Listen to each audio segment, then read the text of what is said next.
Okay, welcome back, everyone. We have merged the two tributaries of the river, and now we're back in the main plenary for this morning and then rest of the day. So I'm going to introduce the moderator for our next session, which is very exciting, on quantum AI and biotechnology. Are they built for ecological civilization? ? So I think there's going to be a very, very interesting conversation. And before I hand over to Bianca, I would like to introduce her. She's the founder of She Changes Climate, which personally I really agree with that title, and I think you have seen that in action in the past 2 days. She has also worked in the environmental sector since 2008 as a strategic advisor and environmental funder. So not only is she very active in the area of work and supporting the work, she has also been setting up and managing 2 regenerative farms. So talking about putting things into action and actually working with nature and the technology of nature. So I'll hand it over to Bianca. Thank you so much. Yes, well, I think almost everyone's taking their seat now. As you just heard, I'm the moderator or master of ceremony for the second last session of this incredible conference that we've all enjoyed. Forgive me if I start with a bit of a trail of consciousness. I only accepted this role last Thursday, and I haven't really slept the last 2 nights. I've also got a viral infection in my eye, and yes, I attribute that to global heating as well. This makes my notes obviously somewhat blurry, and I've had to rewrite them several times, so it doesn't matter. I had to tear them up in any case because so many of you have covered already what I was planning to say today.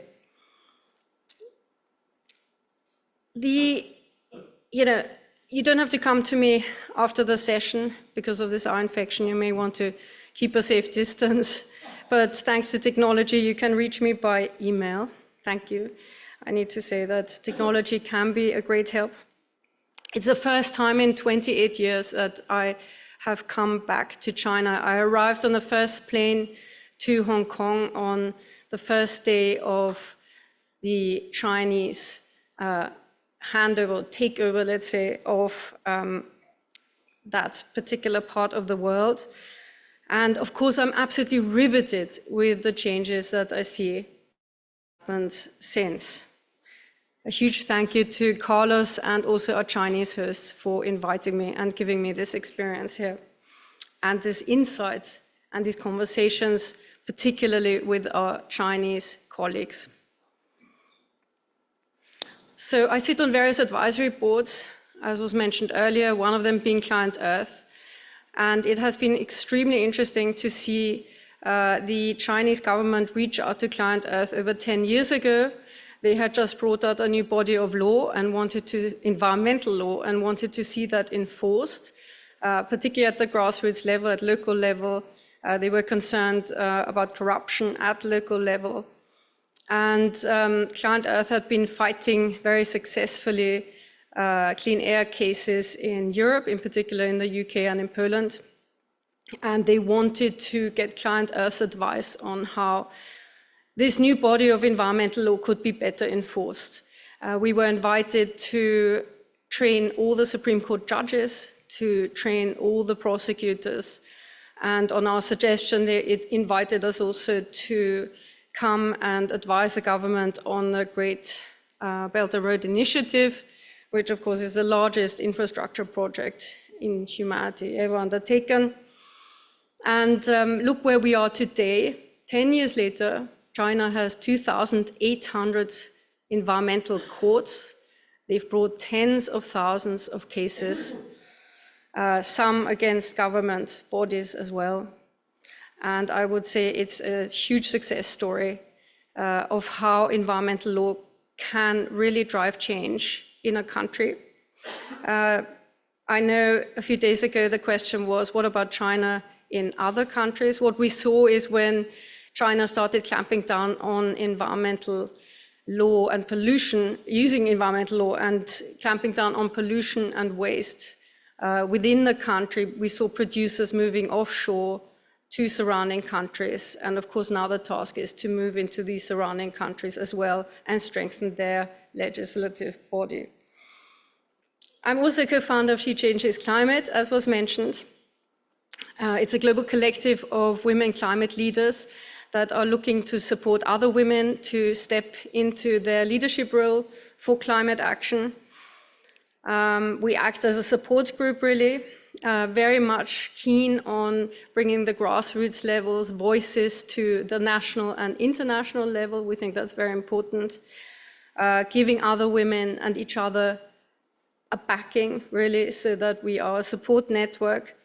And we have most recently worked with the Green Economy Coalition and the IIED on a campaign for green economics powered by women, addressing specifically the intersectionalities here. And so my work in the last few years, last 5 years really, has been focused very much on climate justice. And I have to say that came as a surprise to me, because before that I had complete carbon tunnel vision. I was solely focused on removing greenhouse gases from the atmosphere. At that point, I was particularly focused on super pollutants, but I realized we had to address the reasons for this crisis, why we are here in the first place, and really had to look at the social issues that are underlying this disaster that we are now facing. Distinguished members of the Club of Rome, and dear colleagues in a quest for an ecological civilization, just as we thought that we had vaguely figured things out and knew what to do on a path to a just transition, disruptive technology comes along, and the balls are up in the air again. But perhaps I should take a step back and invite us to look at ourselves through the eyes of maybe an anthropologist or a zoologist, just looking around the room here. What do we notice? The curtains to the wider living world are firmly shut.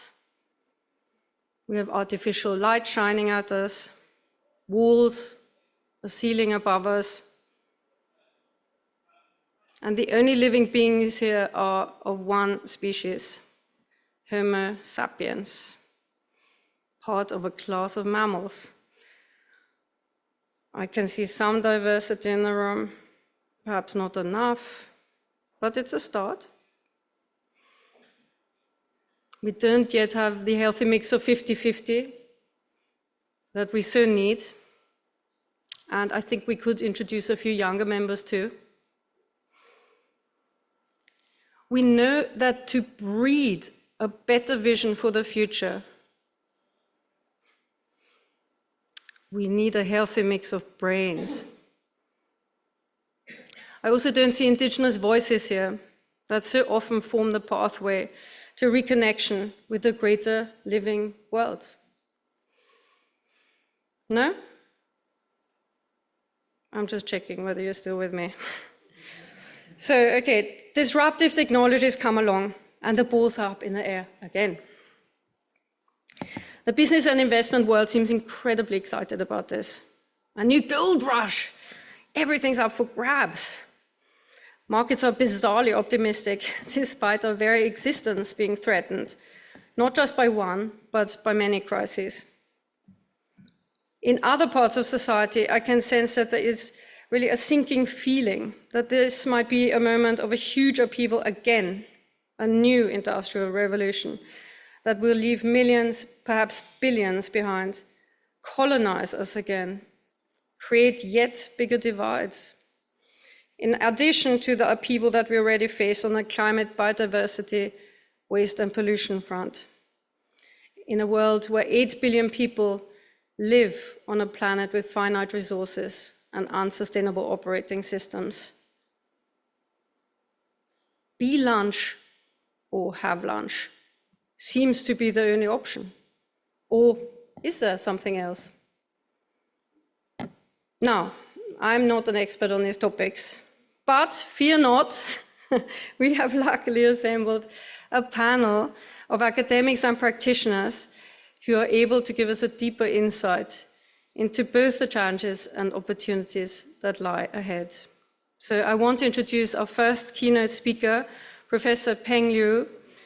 He is Professor of the Promotion Center for AI of the Chinese Academy of Social Sciences. And I will hand over the microphone to him.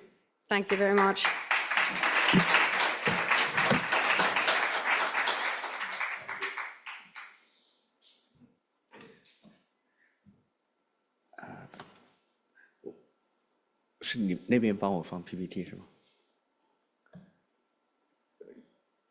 Okay, thank you very much for giving this opportunity to be here. But after exploring the whole sessions here, I found that probably I just cracked the session because I probably should go to the next one, the one on the water and the food. That one is talking about something on Earth, while this one is about quantum AI, biotechnology is in the sky. But anyway, people need to eat. So let's talk about something in the sky first, and then we go back to the food on Earth. I want to talk about a topic about the lush mountains and the lucid waters. If you know about the Chinese policy about the environmental system, you must know this slogan. It was promoted by President Xi, like maybe 10 years or 20 years, several years ago, 20 years ago maybe. It's getting the most famous slogan in China, is to make the lush mountains and the lucid waters into golden mountains and silver hills.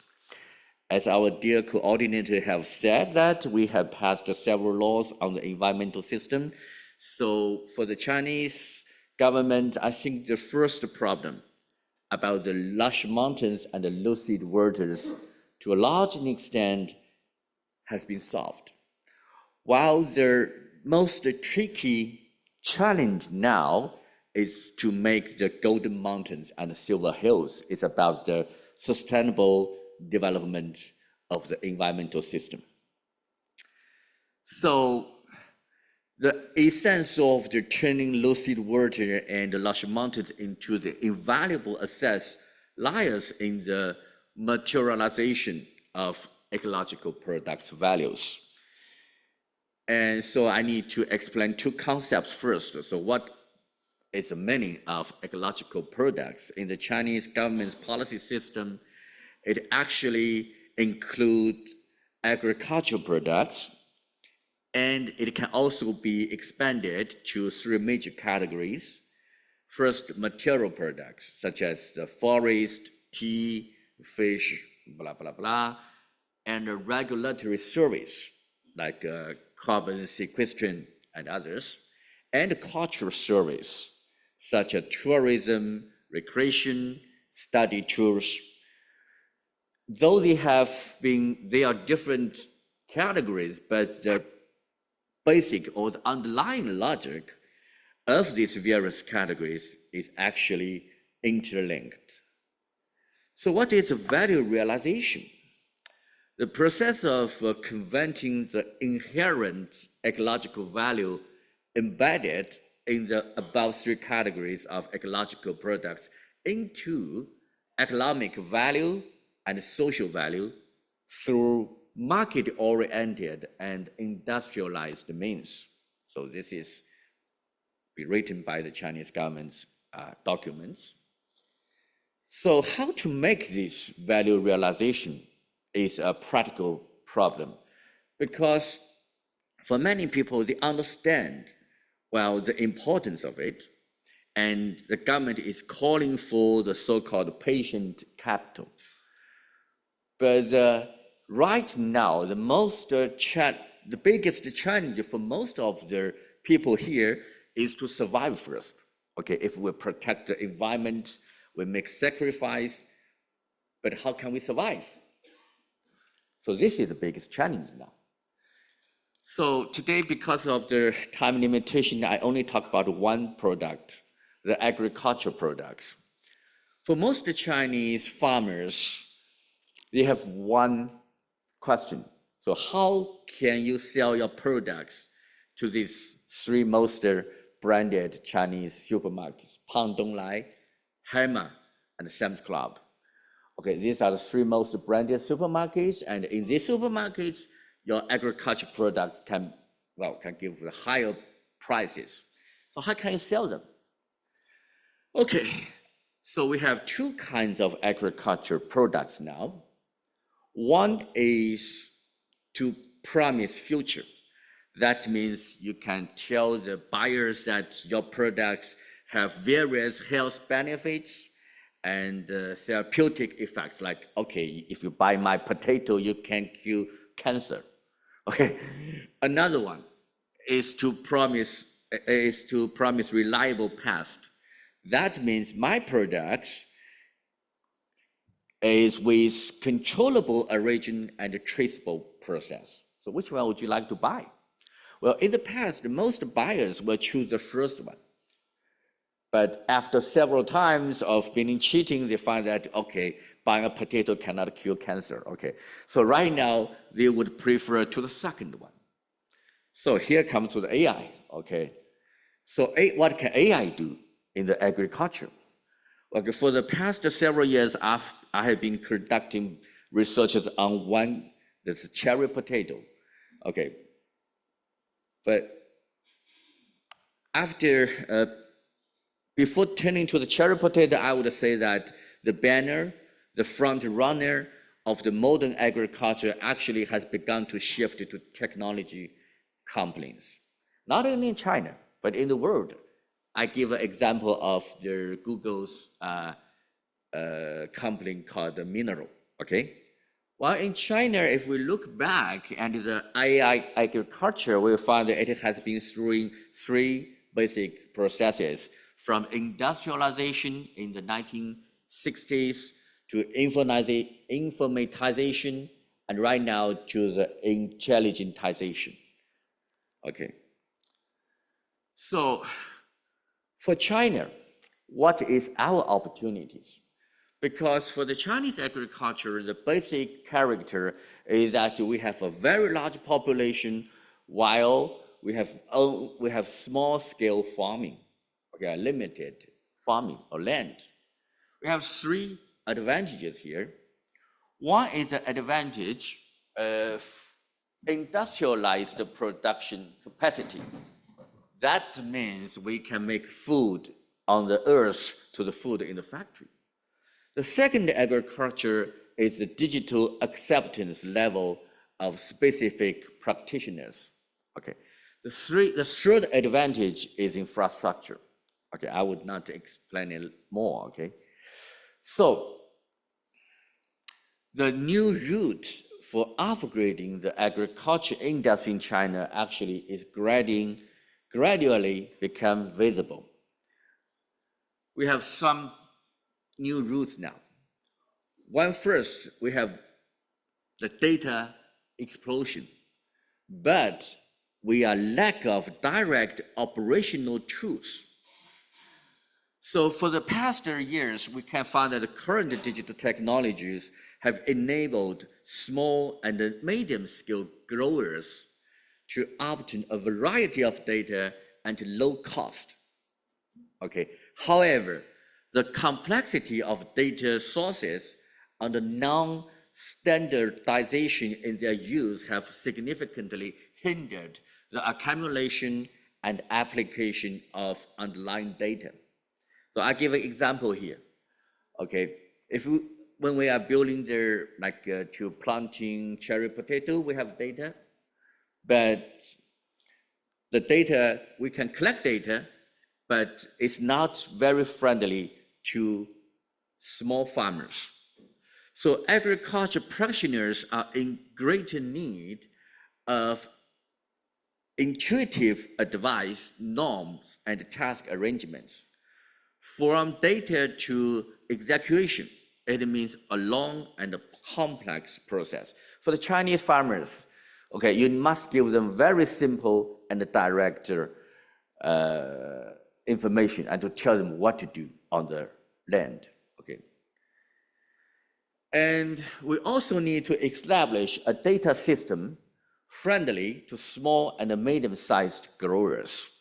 Because in China, though we have very large farmers and state-owned farms, but most of the growers are the small and medium-sized.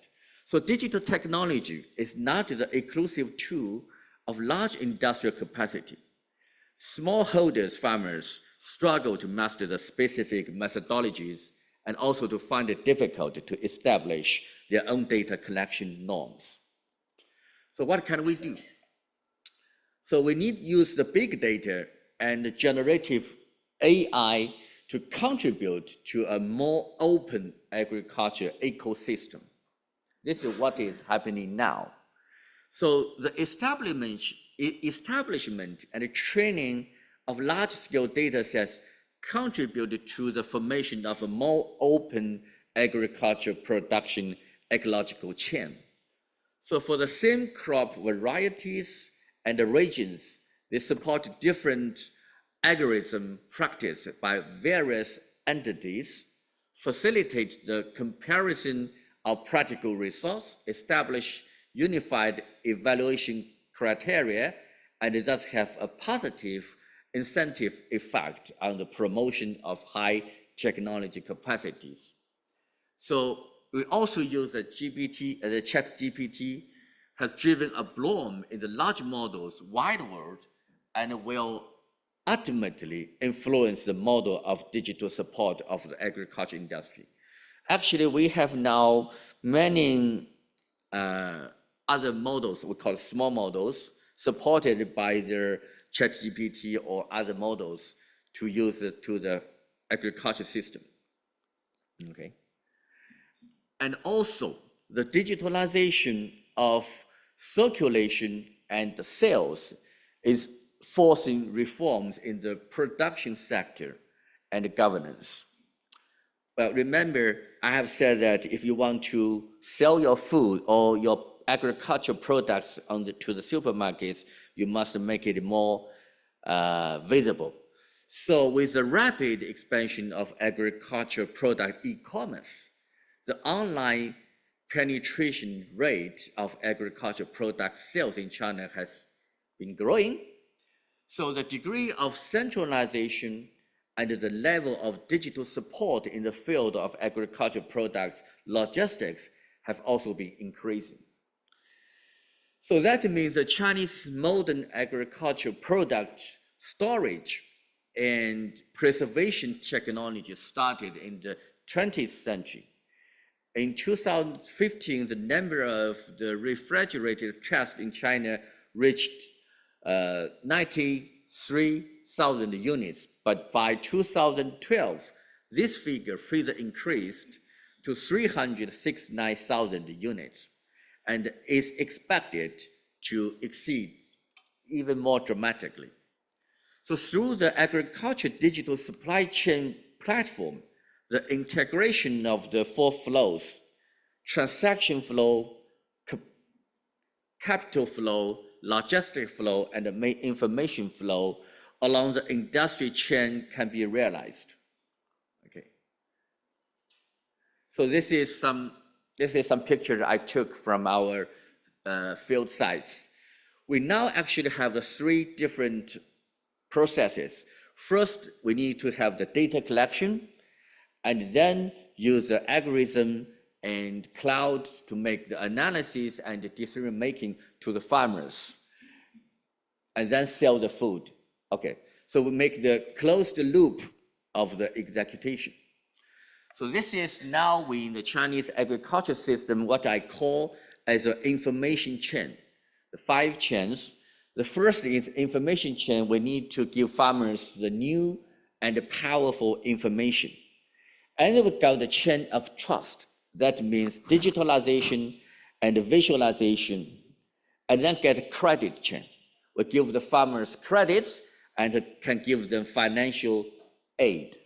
And then we got the confidence chain. We make the local governments and the farmers feel confident of the AI technology, and then got the belief chain to strengthen the local governments to invest more to the agriculture technology.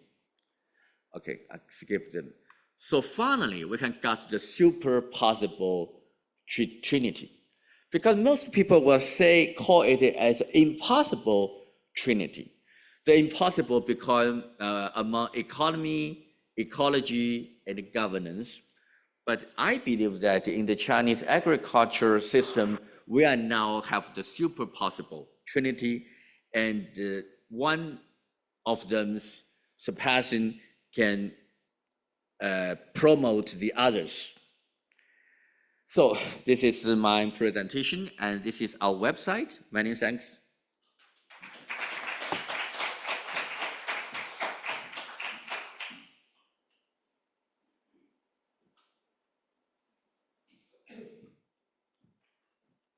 Thank you very much, Professor. I want to introduce next our speaker, Yuhan Chang.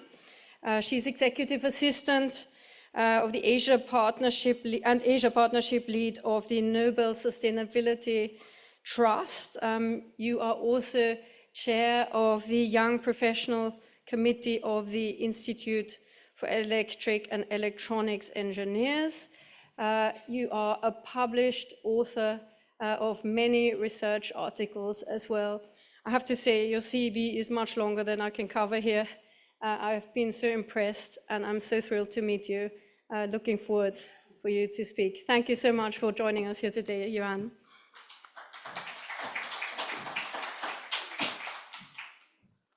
Thank you. So can I play the slide, please? Okay, good. So thank you, everyone, and also thank you for the invitation from the Club of Rome and for all the organizers. So when I first received the invitation, I was thinking about the topic, and I was thinking about what can I contribute.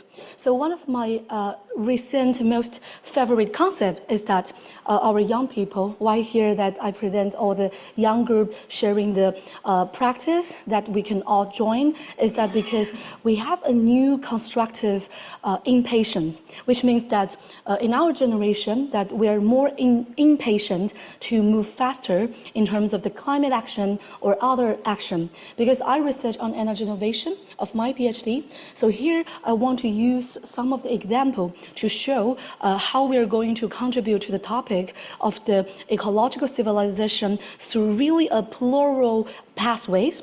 I believe that in your network or in your schools, you definitely have a lot of amazing students or young professionals that they are doing collective design for the future. But in Chinese, we have a sentence which is called 抛砖引玉. This is something that we threw the minnows to get bigger fish. So I really hope that my humble contribution today here can also offer like a pathway for us to move forward in the ecological civilization. So here I want to start with the ecosystem that we are building through the IEEE, which is one of the world's largest authoritative body for conference, for research of the STEM subject, for those engineers and those AI or STEM subject experts to really build forward the community of the young professional to engage with the global and sustainability. So just a brief introduction. We want to try to connect the global network through different regions. So you can see here that we have those regions across Africa, Asia, and also through different major cities. So here is where that we have around thousands of volunteers and also the young professionals who are helping to shape this realm and this direction together. Because I've learned so much so far in this conference in Suzhou, but I think maybe one key point lacking is that how we are doing those intergenerational exchange and also delivery to the future generation. And here might be the answer that I would like to explore with you together. So here that you can see through this large community, we are helping to bring the capacity building and the technical expertise into something that can be transferable and also can be used by the people from interdisciplinary region. We not only do the STEM subject, but we also collaborated with different UN organizations and also different other entities. So here you can see this triangle that where we want to put this as a pilot, like through this practice to really engage with a lot of other entities like the UN and also the government and also the industry. But more importantly is from the academy. So this is where that we can all bridge those not just advocacy that can do by the young people, but some deliverable that we can cover together. So here is just some example of the past events that we engage through those intergovernmental and UN conferences, but later we are transforming those actions because here that we are growing and growing our community, but the key thing is that how we turn those actions into something that we can deliver. So here is some of also the leading interface that's doing with technology and policy interface. But what's more important, and also echo with what we're discussing today, the ecological civilization through different pathways. So this is one of the seminal projects by the IEEE, where we can connect the most frontier expert and technology in AI and the frontier technology, but also to endogenize those frontier technology into something more inclusive and also more sustainable into the planet, and to make it more positive and into the future. So this is where that we are really creating a platform, and we also want to see your valuable contribution together here as well. So here, the purpose is one of the initiatives by the IEEE Standardization Association, where the young peoples, we are working at the forefront to push this future design together. So we know that our focus will on the planet because the earth we must heal, and also the sustain for human and also for the nature to flourish for 7 generations and beyond. And then we have the positive, because currently I've heard so many narratives about the climate and sustainability, and many people, they stay a little bit negative, but here we want to see our definition of positive is really something that we co-design or we co-define together, and then here's to the future. And how we are doing that is really to transform a society in infrastructure to achieve the IEEE Planet Positive 2030. Our very first workshop and conference is in Miami, because Miami is at a very interesting and also a critical space where the climate extreme, and where we can transfer those ecological disruption into something of civilization that we can rebuild and we can redesign together.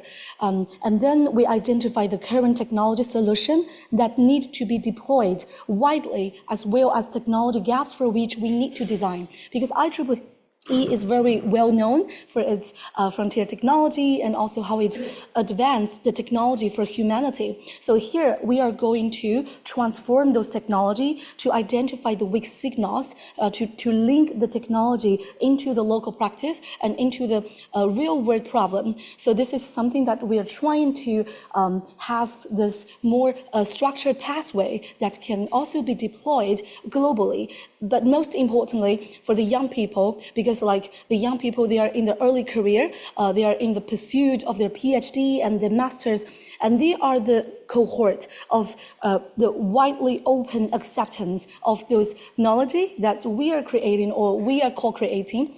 And then this is how we are going to achieve the impossible goals, and how we are going to go a strong, sustainable by design. Because sustainability, if we only mention the words itself, it can be too weak sometimes in front of those COVID and those anthropological crises that we met. But here I want to stress that there's a strong sustainability by design that we can achieve by aligning those frontier technology, not regard those frontier technology as an external tools. Because if we regard them as external tools, there will be a lot of ethical problem that we face today with AI, because it's ethical problem towards the environment and also towards the humanity perception about the future is threatened. So here we want to have a strong sustainability by design, by endogenizing those frontier technology into something that as our allies to drive together.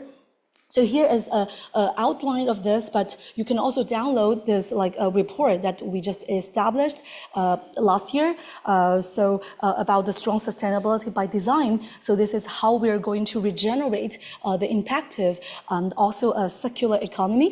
Because I know today we have a lot of people working also in the green finance, the urban planning, but this is really something that we are trying to bridge, and also we are trying to connect all these dots together.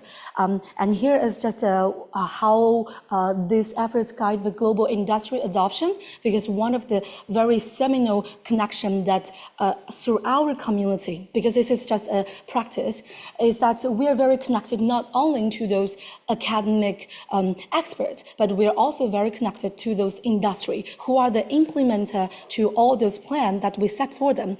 And now we have a very good opportunity, like with the young professional, we are both connected to those three bodies, and then this is how we are going to do that. So here, I'm very happy to share some of the deliverable that I'm leading with all our IEEE young professional community. So the first thing, or in the middle, because we are currently talking about the ecological civilization through a multi-way or plural way. So this is where that we are connecting the interdisciplinary effort. So in the middle, you can see that we are also participated with the World Meteorological Organization and IRENA, the International Renewable Energy Agency, to see that how the climate-driven global renewable energy potential resources and energy demand, because the solar panel, the wind panel, they can all be driven, or the efficiency will be impacted by the climate extreme. So this is in a global, larger macro scale that we're trying to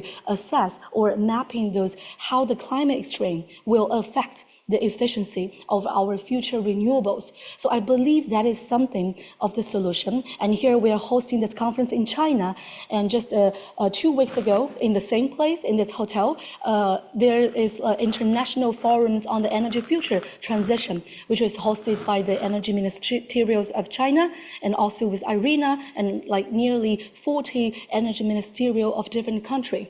So here that we are in this landscape of the blue area of the renewable energy future, but how to make it more civilized with our ecology and with our nature. This is something that we need to map out, how it connects with the climate extreme and the climate-driven part.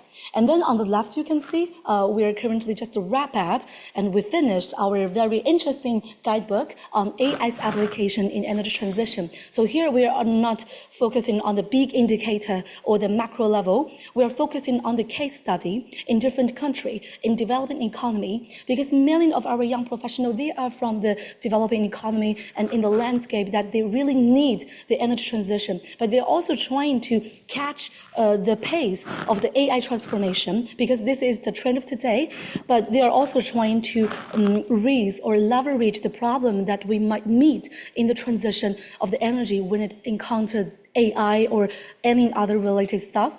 And then, so this is wrapped up, and we hope to share it very soon at the end of this year or at the beginning of next year. This is in collaboration with Sustainable Energy for All, which is also really creating the pathway for everyone to share this energy. And the last one is energy efficiency report that we are contributing to as well.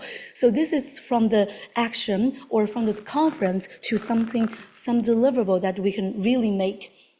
And then last but not least, this is just how the guidebook explore like the governance, the ethics and technology. But what is most invaluable, and also we are here to ask for your maybe contribution together, and we want your help together, is to really make it as something we can think with the intergenerational generation in a real sense, that we are creating this like a niche for something that could happen to really push those future directions of energy transition into a better way that we can drive together.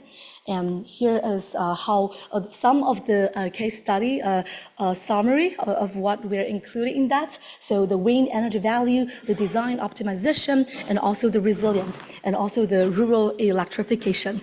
And then we are going to explore or connect those deliverables into the future pathway that we want to launch together. So this is about how we adaptive or the energy geosphere symbiosis, and also how we really link with the hyperlocal secure systems, with all the case and with all the leading pathway that we can co-create together, and then the equity embedded designs together, because it's really about how we design the future together, but not about how we just propose the solution. And because we need to communicate not only to the people that sit here in this conference room, but what we really need is to communicate those great ideas with the future generation and with the young people who is the implementer of all those solutions and of all those designs that we have together.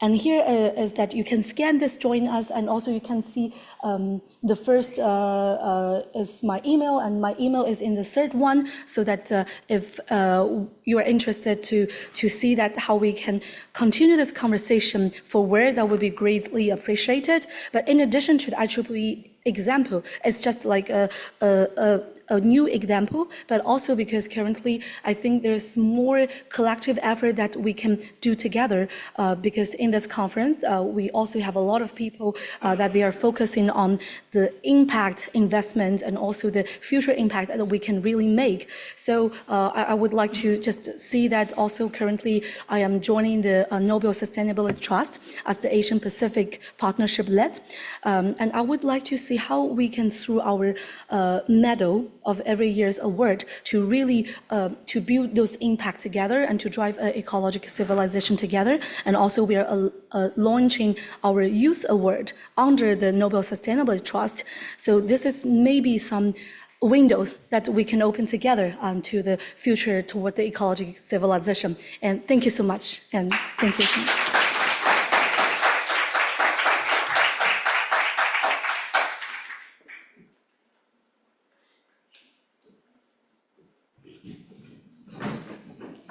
Thank you so much, Yuan. That was, I think, a very dynamic example of what youth engagement can bring to organizations, and I know Joe will be talking about that a little bit later. Can I ask all our panelists, please, to come up to the stage now and take their seats? I think Yuan, unfortunately, has to catch a flight and is going to have to make a dash. That's how sought after she is, understandably. And Professor Peng is going to join us. He's in the session next door at the moment. But I wanted to welcome to the stage Dr.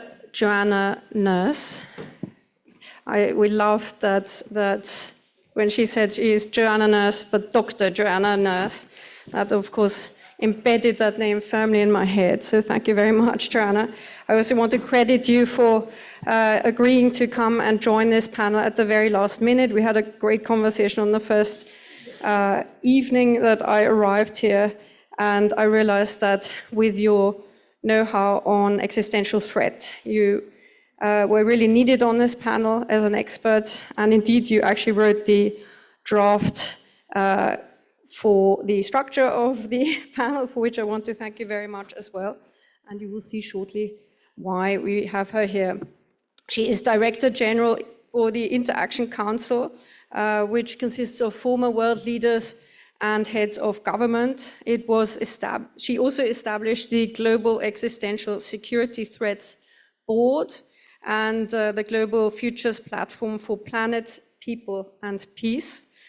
And Joe is also the author of a book on leadership in crisis, which has just been published by Routledge, and we will all be ordering after this session.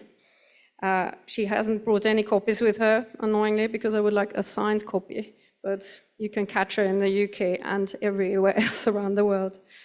Next, I want to also welcome Daniel Erasmus. He's the founder, CEO of Climate GPT, and also Erasmus AI. Very much an entrepreneur in this space, an ideator, innovator, inventor, I would say. And I'm very excited to hear you talk about the projects you have been working on, partly in collaboration with the Club of Rome. I want to greet Stephen Hartman. Of course, many of you know him already. He's been, I think, a long-standing member of the Club of Rome. Probably doesn't need really an introduction, but for those who haven't come across him, he He is the British Sustainability Coalition in UNESCO's management of social transformations program at ASU, the Julie Ann Wrigley Institute for the Global Futures Laboratory, where Professor Schlosser is, for example, also working, and our dear colleague Amanda Ellis. Welcome here. You have many other roles as well, but I'm sure you will weave that into your inputs shortly. We have Giorgio, Professor Georgios Theodoropoulos. He is chair professor at the Southern University of Science and Technology in Shenzhen in the Department for Computer Science and Engineering. Has been here for many years now and can provide very interesting insights into, again, the work on the ground in China and what he sees happening there. I want to let Joanna take the first step, really.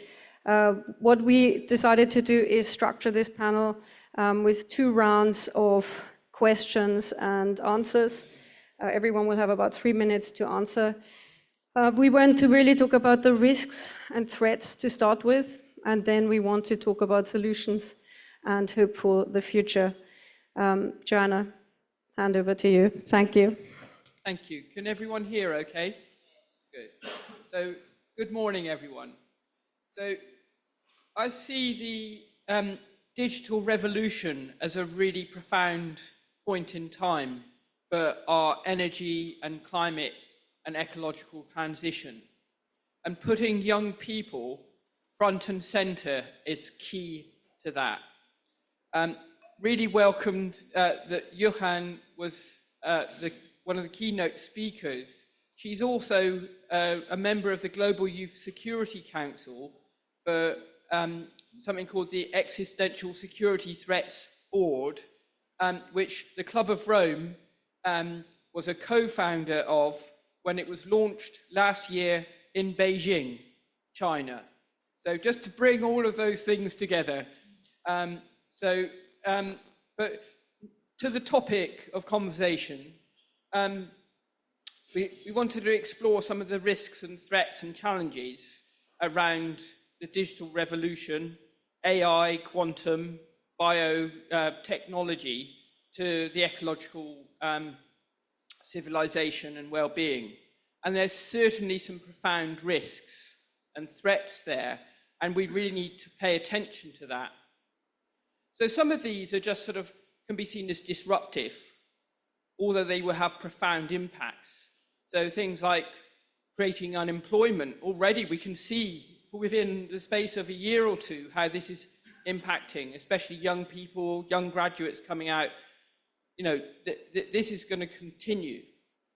There's impacts on things like education, ensuring quality education standards and the robustness of how you can actually assess education, for example. And then there's kind of more nefarious activities like cybersecurity, disrupting elections, and sort of misinformation that's kind of really creating kind of quite sort of a depth of insecurity in many societies. So those are obviously all things to worry about, but I'm particularly concerned by what might harm the very existence of humanity, i.e. existential risks and threats to humanity. So does AI pose a threat to us? We don't know, but it could very well do. And you probably have seen that a number of the big AI tech leaders have sent out joint statements raising this as a really key issue that needs to be addressed. AI as it stands now, you can already see is disruptive. What we don't know is how that's going to unfold into the future. So what can be described at the moment in terms of artificial intelligence is early days. The real risks and threats come as it progresses. So into something that could be seen as super AI or autonomous AI, something that can actually think on its own outside of the controls of humanity. So this puts us into very unknown territory.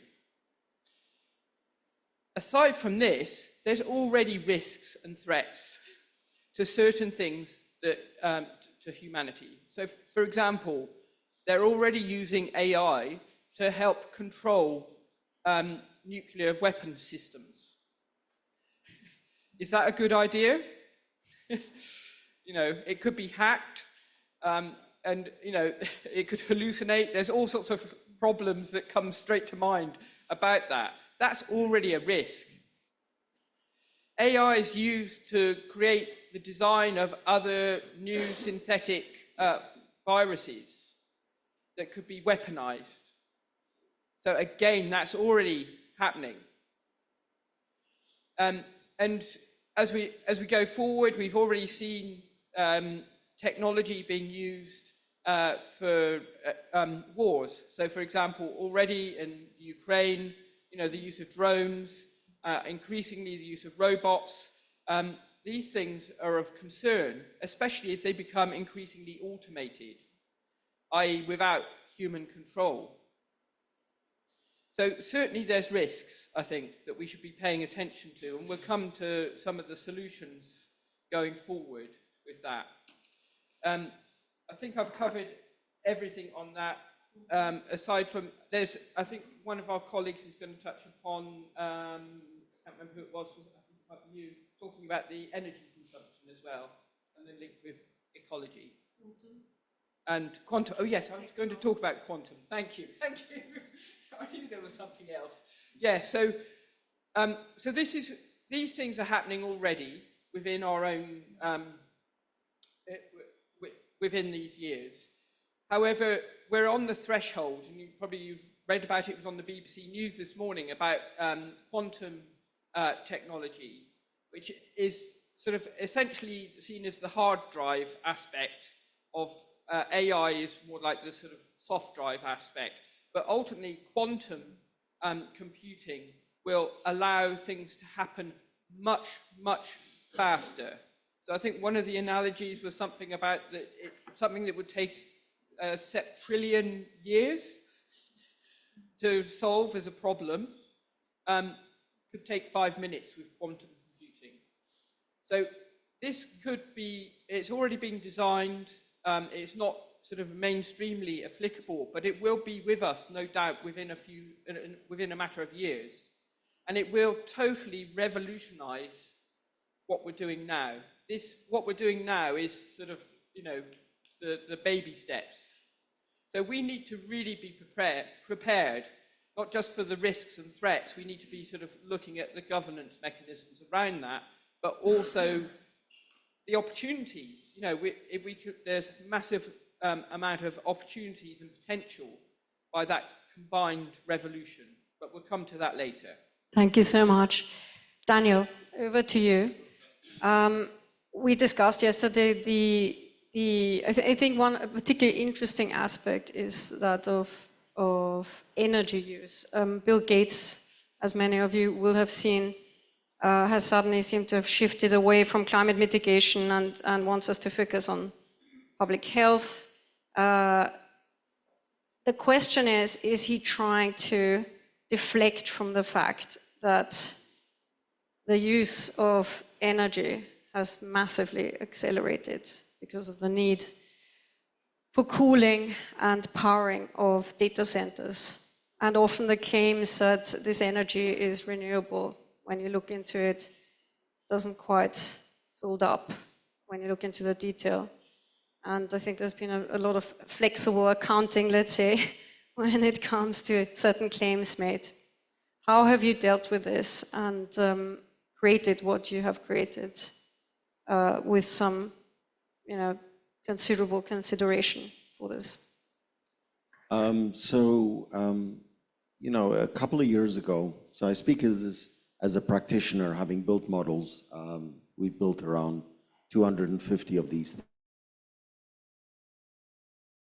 years ago in San Francisco, overlooking the Bay Bridge. Was asked to talk about the promise and perils of AI. And the debate is often framed in these terms. and very, very lovely people looking over. And one looks at this and one has to reflect that the real perils here, in my view, is not AI, but climate change. We're facing an existential, societal level challenge. And so the more interesting question here is not to posit a set of hypothetical events, et cetera, and practice the precautionary principle, which is a decent principle to work with, but to look at it from that sense, but really to say, how can we use this incredible technology to accelerate our capability, our organizational capability to address humanity's greatest challenge? And once one starts with that question, we use AI in a number of areas. So we use it in meteorological modeling, we use that, but I think it's been consistently advocated here that the real challenge isn't necessarily a technological one. The real challenge here is an organizational, cognitive one in which we ourselves, with our organizational capacity, need to organize things very, very differently. And AI is commonly used. It's used in weather modeling all the time. We've used many of these technologies for a long, long time. But when one starts to say, well, hang on, what we end up with is the climate debate has been largely dominated by meteorological thinking. So we have lots of AI models built which are describing what I like to call numbers on maps. There's somewhere is a number on a map, and we see that in the Maghreb we'll get 50 degrees centigrade, or whole areas of the world we get these kind of weather challenges. And what surprised me from that work was we're putting ourselves outside the Earth system.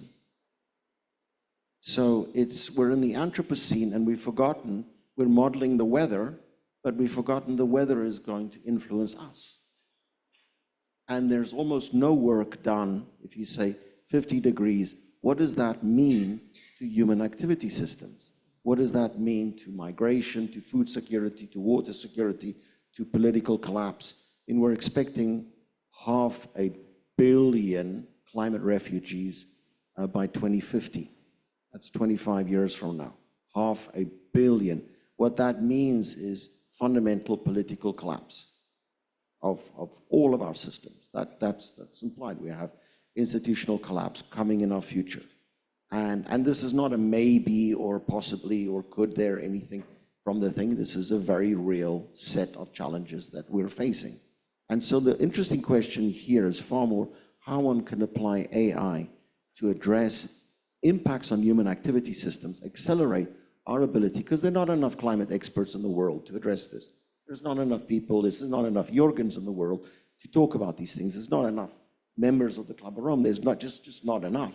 So we need to be saying, what can we do with this technology? So we decided to build Climate GPT that models not the weather, but models our responses to that. And the challenges of building a model are significant. So one deals with billions and billions of articles, and one needs to curate these things, get that down to a level which is maintainable. One selects these things, and I can happily talk about many of those challenges. But front and foremost, we said that if we're building a model like this, which is open source, openly available, people can develop further on it, it's open access, one needs to build that model on green power. And so we're the first model that was built on green power, quite doable. It wasn't a trivial challenge, it was a challenge, I have to say that. And we've been running inference on green power. And by focusing on an entire domain, so not this sort of illusion of human or AGI coming or any of this thing, the new AI God, but focusing on a very specific domain, we were able to shrink the model size to 10 times smaller for the equivalent level of response. And even if you were to run it on dirty power, it's a 12x reduction in CO2 use per query. So these things are well within our spaces to create. And when one trains on green power and he runs it on green power and you make a small model, it suddenly new things happen. People can download it. So there's about 25,000 people that is the development community around this model. and they're using it in very, very surprising ways. But you democratize access, and you create an entirely different space. And I think there's a new space here, which is transversal AI, which looks at how we combine and connect with each other, how we take scientific literature, make that easily accessible, how we create the tooling to make, out of the 193 countries, policymaking easy, and versus vertical AI, which is something above us with all of the fear and the packaging. But many of these things are imagined fears in the future. Thank you very much, Daniel. And I think you've also given us a bit of a forecast of opportunities as well. Thank you. Professor Peng, just before I came, I looked up so China used to be a leader on emissions per capita. And you can see how I'm phrasing this already. For me, a leader is someone who has very low emissions per capita.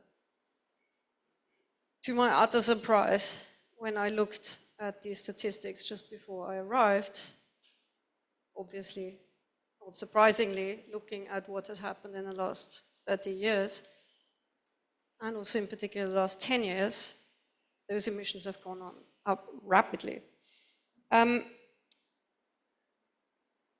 I think a big risk is that in our race to level up on GDP, we might be losing sight of what ultimately really matters here and what type of leadership we really need to take here. How can we not repeat the mistakes that other cultures have made? Okay, you talk about leadership, and let me put it bluntly. I think the biggest risk of AI right now is that people are losing mind. Well, because I am a sociologist, and I've been asked for many times, what do you think about the biggest risk of AI? And people usually want to talk about like unemployment, security, privacy, blah, blah, blah. Well, I used to believe that. But right now, after checking many factories, and I don't think these are the real risk now. The real existing risk of AI is that people are losing their mind, get panic, and they don't want to do, and they believe the Silicon Valley's narrative of revolutionary time of AI is we get panic, we don't want to lag behind. What we should do, we don't want to lose the next time of revolutionary, magic time of making money. So nobody actually cares about ecology anymore, you know? We talk about ecology and we want to make ESG, corporate responsibility. Bullshit. Nobody actually really cares about. We want to really want is a larger platform, more advanced technology. We want computing power, no matter it's nuclear, green, whatever it is. We just want, nobody wants to get behind because we don't want to lose the opportunity to make money or to make some country great again. Okay. So if we look at the real AI, we'll find that the AI actually is a big bubble. Because we go to all these companies, go to Shenzhen, all these Chinese companies, none of them is making real profit with any sustainable development model.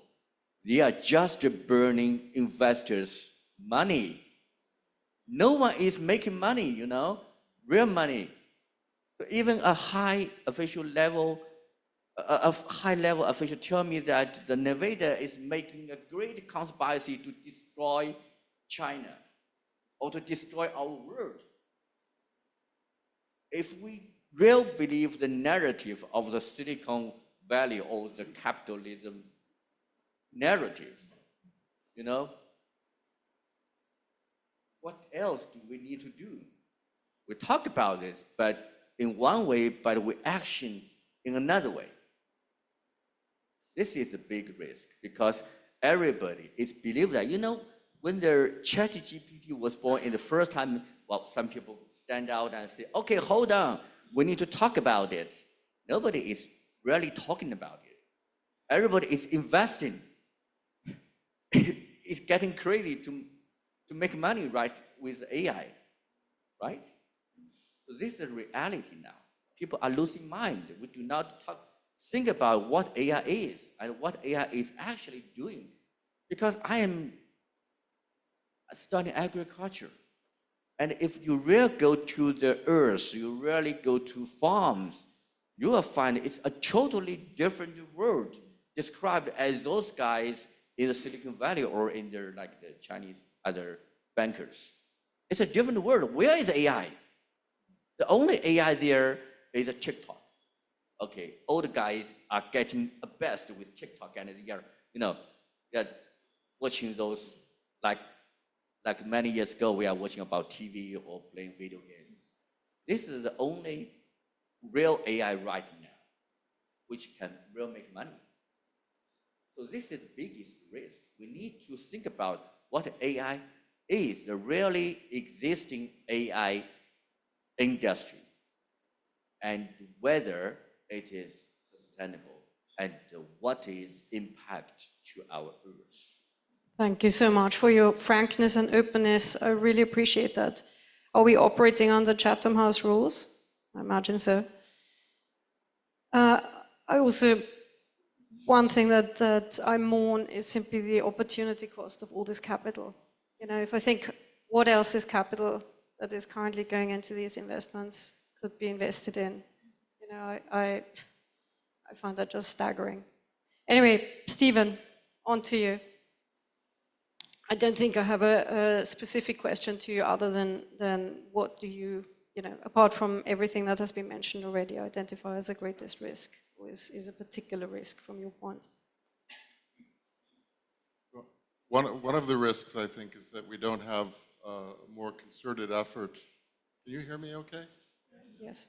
That we don't have a more concerted effort to help prepare leaders at various levels for the challenges of the potential gains of AI in remediating and mitigating environmental dangers and meeting the sort of adaptive and mitigation challenges for the environment. And then, of course, the cost in terms of water usage, in terms of energy, well-known use of the need through data centers to sort of resource AI systems and having a better overview and an effort to try to bring these into balance with one another. So one of the things that I thought it would be worth mentioning is that later this month, in conjunction with Belém and maybe at Belém, UNESCO is going to be releasing a toolkit for policymakers on AI, ecology, and environment. And this is something that the Bridges Coalition has contributed to. We held an event, a side event, during the Global Forum on the Ethics of AI in Bangkok this summer, together with the Club of Rome and a few other partners, WAS. And we, as a result of that, we had an opportunity to contribute to the framing and of the policy toolkit. Now, the policy toolkit is in support of UNESCO's recommendation on the ethics of AI, which was released in 2021 as the world's first global standard guiding the ethical development and use of AI. And part of that process of sort of implementing and deploying that recommendation at nation-state level is the self-assessment process that member states are asked to do through a readiness assessment methodology. And so AI, the toolkit for policymakers for AI, environment, and ecology is intended to support that process, to enable nations or member states to assess and see where there are gaps and how UNESCO might help them fill those gaps through guidance, through further guidance, so that they can become more compliant with the recommendation on the ethics of AI. Now, it's worth, this document, because it's being released in a couple of weeks, LEM is under embargo right now. So I have to be careful about drawing upon it too literally, but what I can say is that as far as the leaders that it's meant to inform and the audience it's meant to connect with, it's really seeking to sort of look at AI strategy policymakers, especially in looking at more balanced integration of nature and socio-environmental priorities into digital strategies, into national AI plans and subnational and different innovation agendas. And it's looking at climate and environment policymakers, aiming to help govern AI systems with net zero adaptation, climate resilience, biodiversity conservation efforts, looking at regulatory authorities, and also procurement agencies throughout state and sub-state governments, and then standard developers as well, the leaders among the developers working to align AI with environmental performance criteria and internationally recognized sustainability frameworks. And finally, legislators, and this is not a comprehensive list. I think that you can think different ways at, also at the sub-state level in which these guidelines can be very, very useful. So I'm not going to go too much into the nitty-gritty of this, except to say that it's a substantive tool. It's meant to be an instrument that can help address specifically the challenges of balance between the potential of AI as deployed for, let's say, environmental and ecological good and human good, and the potential costs, and how it may be possible to bring those more into balanced alignment with one another. Thank you very much, Stephen. Georgios, over to you.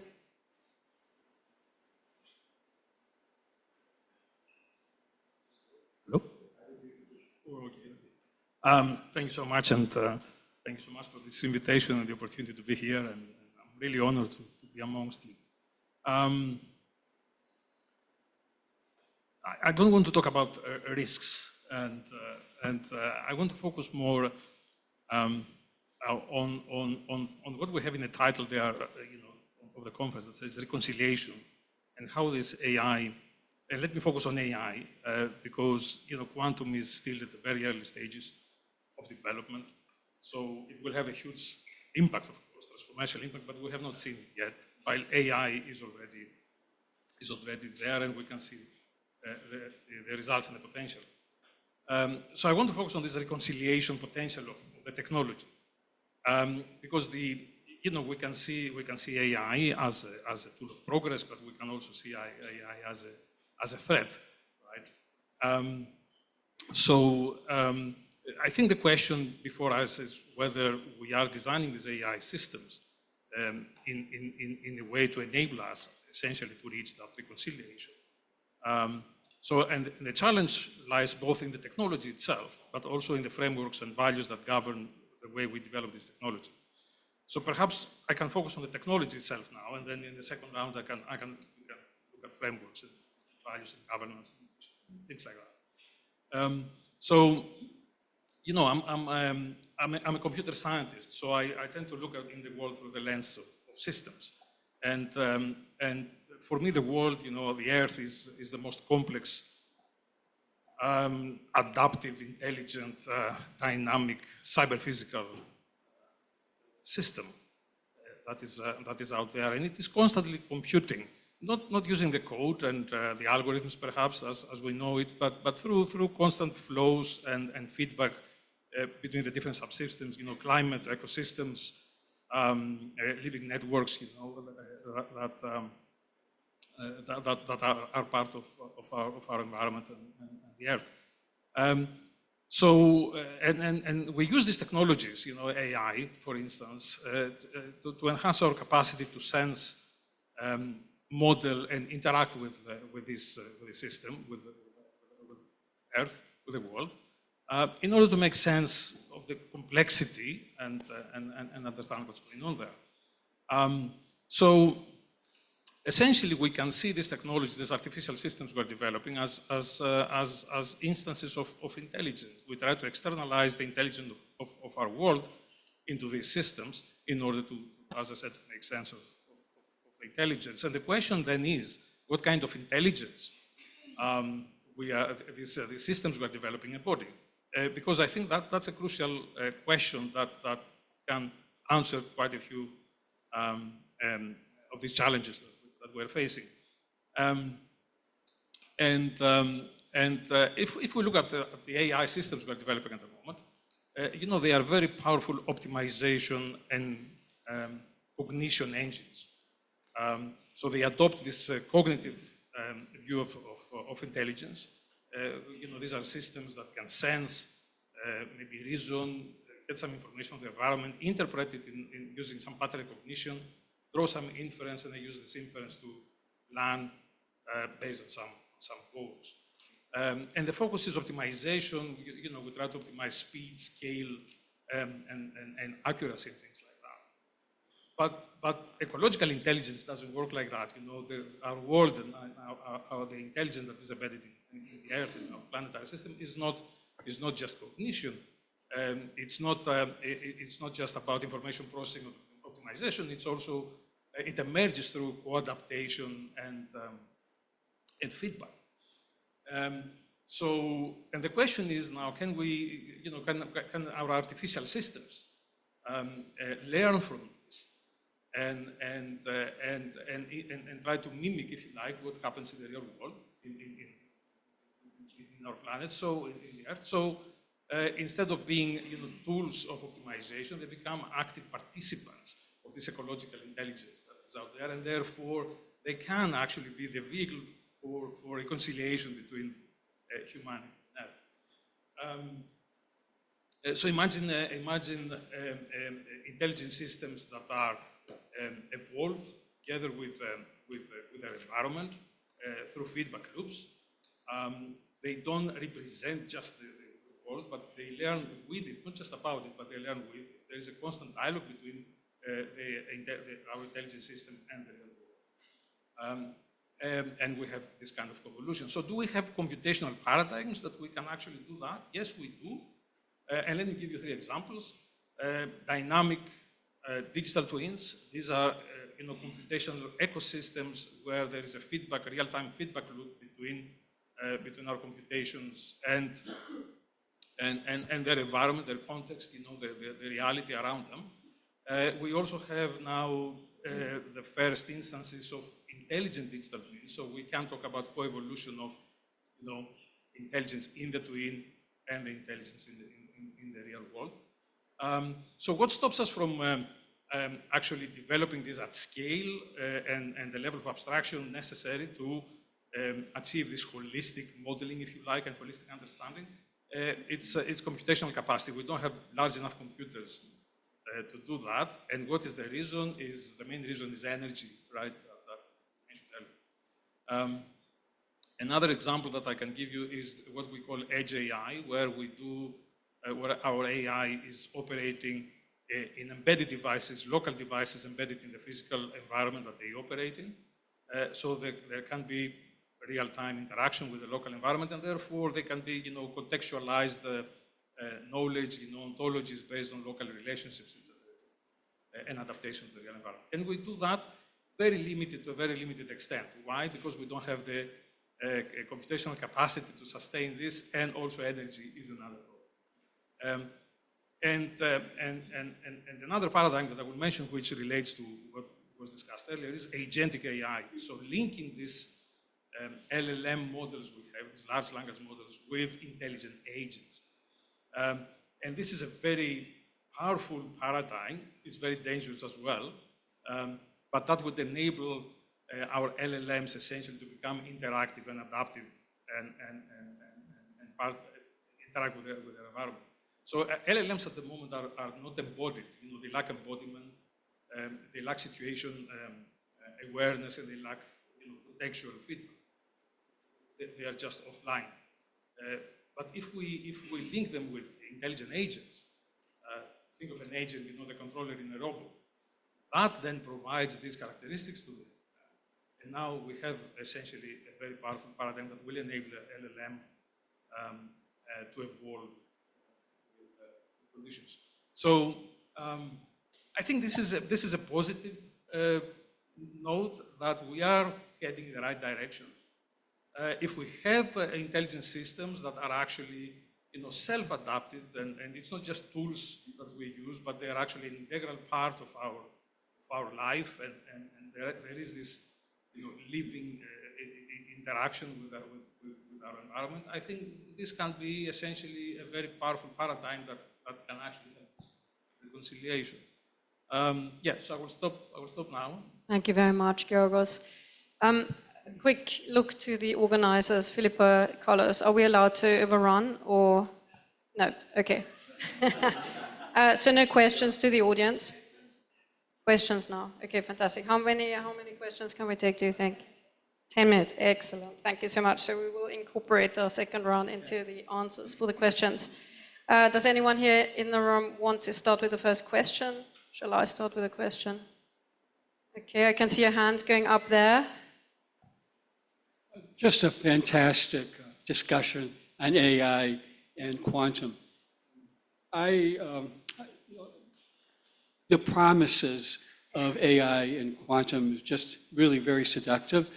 We may be on the doorstep of a potential golden age for biotechnology and the promises to solve diseases that have plagued mankind for centuries. And so that's very seductive. But technologies, I have a problem with emergent technologies because there is that seductive piece to what technologies will offer us. But I tend to think of technologies as like a Faustian bargain. It offers us something, but it takes more away from us than what it gives us in the end. And I'm kind of wondering what your thoughts are on that, looking at that big picture.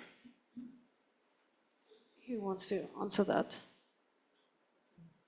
Okay, Joanna. First hand up. What's the question? Thank you. You raise a really important issue, and it's ultimately it's balancing and minimizing the risks and harms whilst maximizing the benefits. And I think one of the key things that we need to do going forward, and we've got a real opportunity in these next few years before quantum comes on board, is actually to get the right kind of governance frameworks, regulation standards, quality processes, and ethical principles in place. And if possible, embed those within the actual kind of operating systems. I don't know if that's possible, but it should happen as far as I can see it. And then also, I think, sort of really promote where we can create global goods. And I'll particularly put a plug for where there's kind of addressing externalities and global goods like health, for example, education, the environment, ecology. There's real opportunities there about how we can sort of find solutions with AI, but we can also make them open access.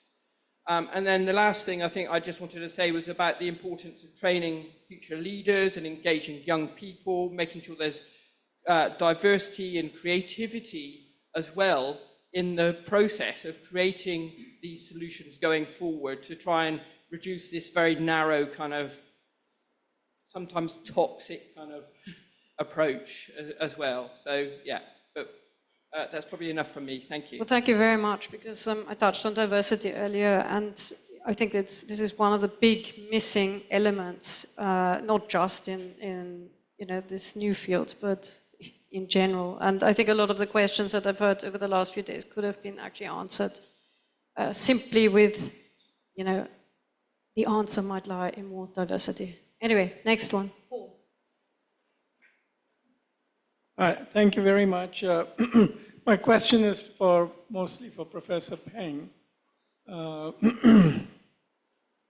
So the picture of application of AI into ecosystems, the way you are describing it, in some ways, to use the previous question's words, seems very seductive, that it would bring some kind of hyper-rationality from the sort of industrialization to informatization to intelligization. And to me, this can be seen as progress in some ways, but I am somewhat skeptical because this is a kind of artificialization of nature that carries certain risks with it. And I would like you to reflect upon, if it succeeds, what might be some of the downsides, some of the challenges, because we've, over the last 3 million years of civilization, we've come to appreciate nature as in one way, but this kind of nature that you are imagining seems to me to be very different and full of risks. So I'd like you to reflect on that. Thank you. Thank you, Paul. Well, there must be downside. Take the example of agriculture. If the agriculture industry became the fully intelligent industry, one downside is the control of land. There must be a monopoly of land by several large agriculture companies, which is actually against the Chinese law, because by the Chinese law, all the lands should be are actually in the hands of their small farms. But the reality now is that if you want to develop the AI-driven agriculture, you must seize as more land as you can. So you cannot buy land from the Chinese farms now, but you can rent the land. So the reality now is that we are now seeing more and more big companies emerging with huge amount of land. It's kind of illegal system status, but this is reality. So peasants are losing their land and losing their control of their livelihood. So if the AI become, so it's getting the downside of unemployment, privacy, and blah, blah, blah. So there must be downside. This is why I am also skeptical about the promising of developing AI at any cost. Because some people are claiming that if we want to make the country great again, we have to develop AI with any cost. So who will be the cost? This is a question we should think about. Yeah, that's a very important point. Thank you so much for answering that again with this openness. And of course, this reflects very much developments globally, where we unfortunately, see large amounts of land being consolidated in the hands of the few, and what is required perhaps to counter that. But Stephen, I saw you put your hand up as well. Yeah, I would just like to say in relation to this last point that linking back to the AI ethics paradigm of UNESCO, that concern for how for principles of indigenous data governance and the risks of data extractivism and colonialism are very much, I think, central to the discussions that have been taking place around this document. And if I may, I think I can do it quickly. I have a little narrative I'd like to share with you that I think can kind of illustrate this. And this is, I have to credit my Deputy Executive Director, Lucy Atala, for this, because she drew this to my attention. Some time ago, a small group of Kogi indigenous people from Colombia, and the Kogi, by the way, are the first indigenous group to actually be member organization within the Bridges Coalition. A group went to visit Google's offices in in the United States, and had a spiritual leader who came with them. And Google showed them their mapping technology. And the Kogi were struck by its power, especially its ability to display their small village from thousands of miles away. They praised Google's technological capabilities, acknowledging the impressive advancement. But then they offered a pointed observation. While the technology was clearly advanced, it was also clear that no spiritual development had accompanied it. One Kogi elder asked, "Where did you get permission to do this?" And the Google representatives that they met with had a very difficult time answering that question. So I think this question reframes how we think about technology, especially AI. I think it invites us to reflect, and as we should do again and again, not only in what we can do and how we do it, but what we should do. And who gets to decide, and at what cost for whom. This is, I think, worthwhile considering all along, and I think that this is the importance, this is one of the reasons why we need these kinds of instruments, these kinds of normative documents that can help decision makers at various levels, at intergovernmental levels, at national member state levels, and at sub-state levels, and in industry, also in the development and deployment of new AI systems and technology. Thank you so much. I think this can do actually as the closing narrative for this panel. I think it's incredibly important that we establish very clear accountability for what is to come. Daniel. Sorry, I couldn't resist. I think a way out of this dilemma is really to look at public good AI and public access AI.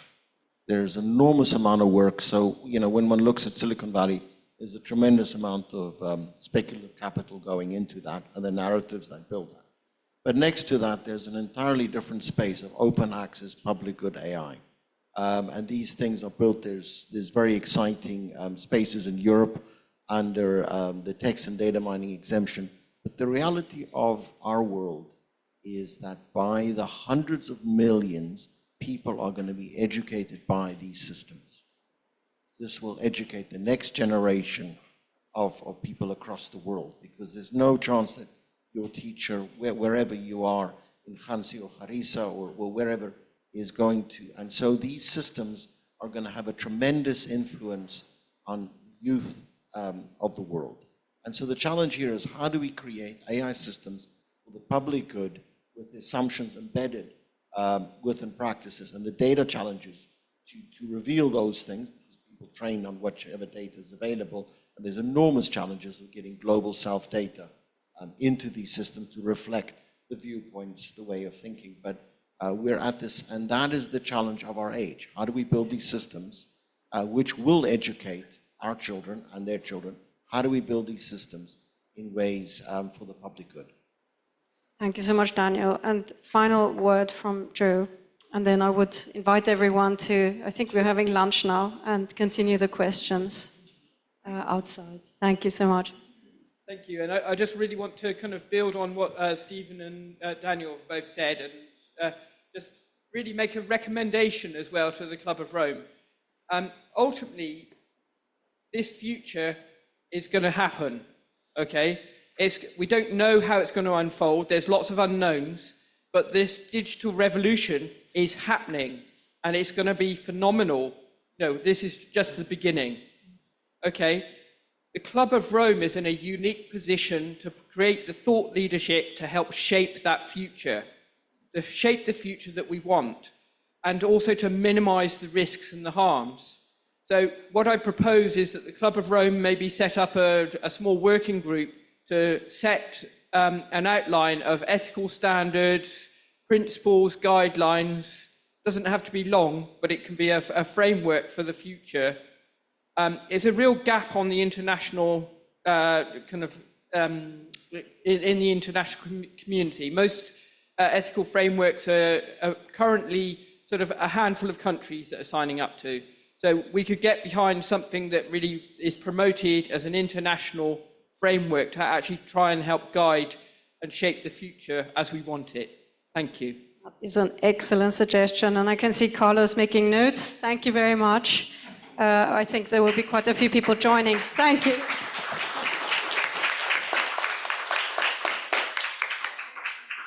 With a thank you to the organizers, please join us next door.